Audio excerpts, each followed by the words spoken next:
Hello मेरी YouTube family, कैसे हो आप। आशा करती हूँ आप जहाँ भी होगे बहुत अच्छी तरीके से होगे, स्वस्थ होगे, मस्त होगे।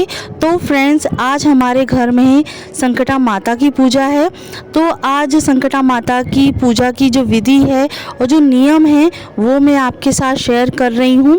तो आज हमने दिन शुभ मान के आज हमने संकटा माता की पूजा करी है। तो ये संकटा माता की पूजा सोमवार, बुधवार और शुक्रवार ये शुभ दिन में किए जाते हैं। वैसे तो सभी शुभ दिन होते हैं, भगवान के ही दिन होते हैं, पर ये सोमवार और बुधवार और शुक्रवार ऐसे दिन होते हैं जिसमें भगवान माता रानी की पूजा हो सकती है।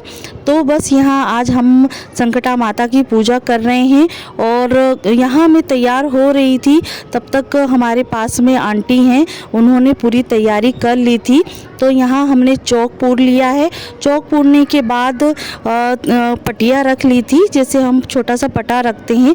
पटिया में 7 सुहागलें बनाई जाती हैं और इसका उपलक्ष्य ये है कि 7 सुहागलें बनाने का फिर आप अपनी जो श्रद्धा भक्ति है उसके हिसाब से आप 7 सुहागलें जिमा सकते हैं, 11 जिमा सकते हैं, 21 जिमा सकते हैं। जैसी आपकी श्रद्धा भक्ति हो उसके हिसाब से आप सुहागलें जिमाई जाती हैं। और ये इसका उपलक्ष्य ये होता है कि हम संकटा माता की पूजा करते हैं। ये हम पूजा कब करी जाती है, जब माता से जब हमारे घर में या हमारे बच्चों पर या हम पर कोई संकट आता है या हमारे परिवार पर कोई संकट आता है, तो उसका निवारण करने के लिए हम माता रानी से विनती करते हैं कि जो भी हमारे ऊपर जो संकट आया है, विपत्ति आई है, तो उसे नष्ट कीजिए, दूर कीजिए। तो इस विधि से आप पूजा करेंगे और माता रानी से विनती करेंगे। और ये जो व्रत है और ये जो पूजा है संकटा माता की, और ये कभी मतलब पूर्ण अपूर्ण नहीं होती है, पूर्ण होती ही है।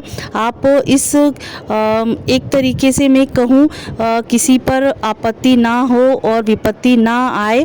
तो बस ये है कि जब भी कोई संकट आता है, विपत्ति आती है, तो आप माता रानी को याद कीजिए। आप जब माता रानी आपकी मनोकामनाएं पूरी कर लेती हैं और जो संकट हैं उनको दूर कर लेती हैं, और उसके बाद आप संकटा माता की पूजा करें और विधि विधान से जितनी आपको श्रद्धा भक्ति लगती है उसके हिसाब से आप सुहागलों को जिमाएं। एक तरीके सुहागलें जिमाने का भी उपलक्ष्य ये होता है कि जब हमारे घर में सुख शांति बनी रहती है या फिर हमारे घर में नई नई शादी होती है, तो जो दुल्हन के टाइम पर सुहागलें जिमाई जाती हैं, तो ये भी इसका उपलक्ष्य होता है। एक संकट आने पर और एक ज़्यादा खुशी होने पर भी ये सुहागलें जिमाई जाती हैं।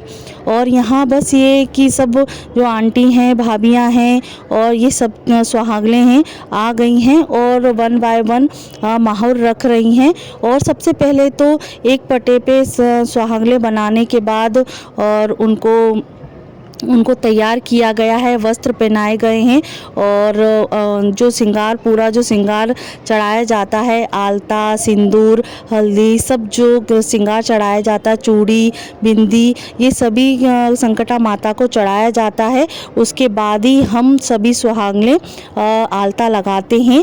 आलता लगाएं, माहौर लगाएं, वैसे हमारे यहाँ माहौरी ही बोलते हैं, और आलता भी लगा सकते हैं। और उसके बाद माता रानी का श्रृंगार करने के बाद और श्रृंगार चढ़ाने के बाद आप जितना होता है उसके हिसाब से आप उन सुहागलों को खिला सकते हैं। और सुहागलें पेड़े की भी होती हैं, पेठे की हो सकती हैं, बर्फ़ी की हो सकती हैं, तो मीठा खिलाया जाता है एक तरीके से। तो बस ये है कि एक हमारी जो विपत्ति है, संकट है, वो दूर हो चुकी हैं। और बस उसी के उपलक्ष्य में हमने संकटा माता को घर पे बुलाया है पूजन के लिए, और माता रानी हमारे घर में भी विराजमान हैं। और बस यहाँ की सभी ने माहौर रख लिया है। माहौर रखने के बाद सभी सुहागलों ने भी माहौर रख लिया है और उसके बाद पूजन विधि शुरू होती है। और सब माता रानी को सिंदूर, हल्दी चढ़ाने के बाद अग्यारी करती हैं।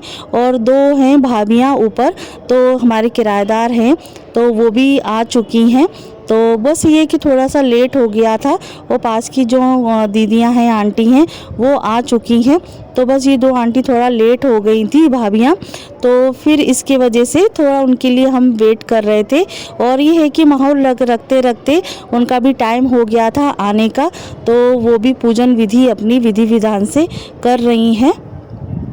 तो आपने सुना होगा कि माता सीता के गृह प्रवेश में अयोध्या आने के बाद भी उनके घर में, ससुराल में सुहागनें जमाई गई थी।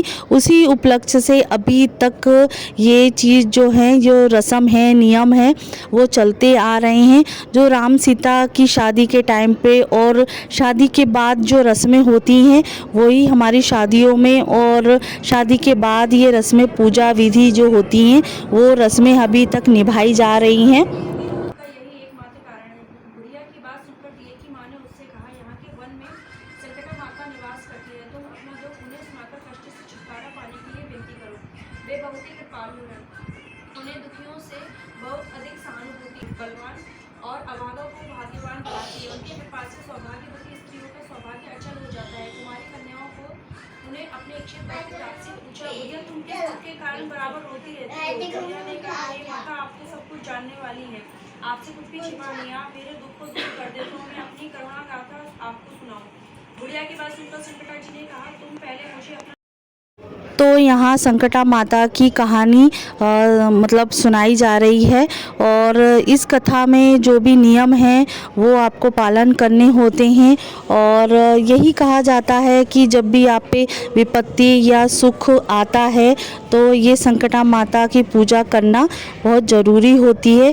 और ये कहा वो भी रहता है कि आपकी मन्नत पूरी होती है, खुशी, एक तरीके से संकटा माता हमारे जो संकट हैं वो हर लेती हैं।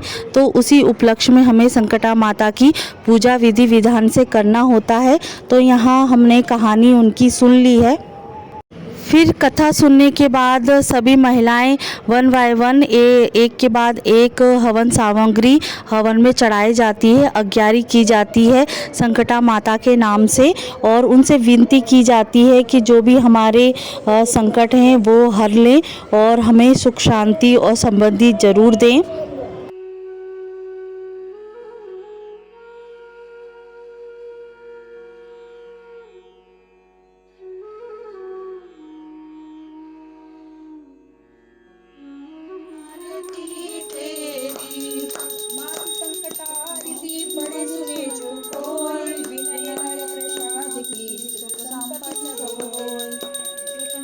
मैया की जय।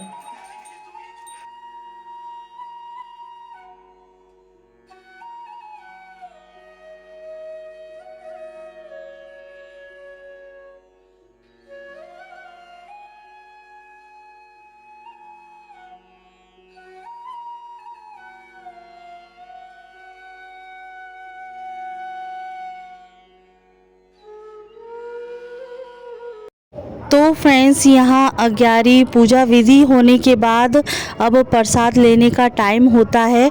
तो जो प्रसादी हम लेते हैं वो हम पल्ले में लेते हैं। एक तरीके से माता रानी का जो प्रसाद है वो झोली में लिया जाता है। और बस यहाँ हम स्टार्ट कर देते हैं खाना, जो सुहागनें खिलाई जाती हैं।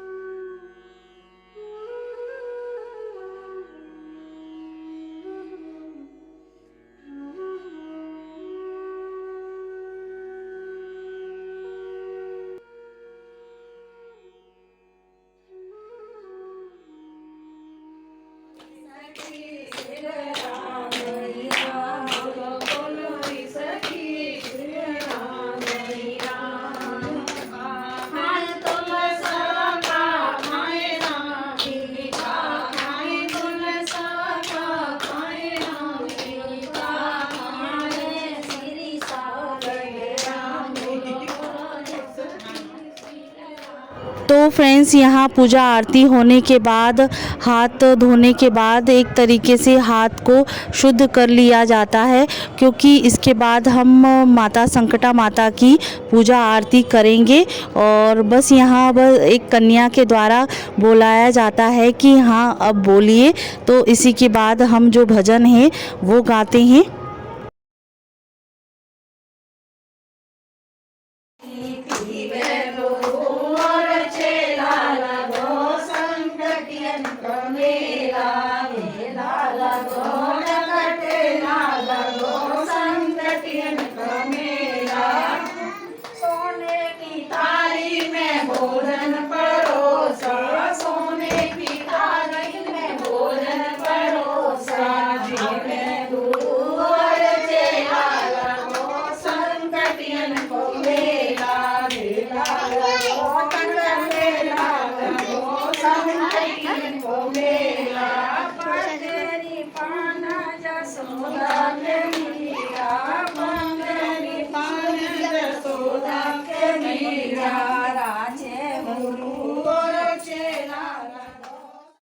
तो फ्रेंड्स फिर इसके बाद सभी माताएं बहनें संकटा माता से अपना जो सुहाग है वो लेती हैं। पहले चढ़ाया जाता है, फिर पल्ले से विधि विधान से सुहाग लिया जाता है, और जिसने संकटियाँ की हैं तो उन्हीं के द्वारा ये श्रृंगार का सामान सभी महिलाओं को बांटा जाता है।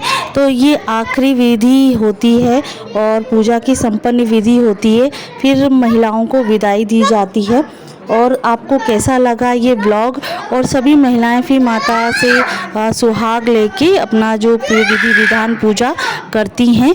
तो आशा करती हूँ आपको ये संकटा माता पूजा विधि विधान से हुई है वो अच्छा लगा होगा। तो प्लीज़ मेरे चैनल को सब्सक्राइब कीजिएगा और लाइक शेयर कमेंट ज़रूर कीजिएगा।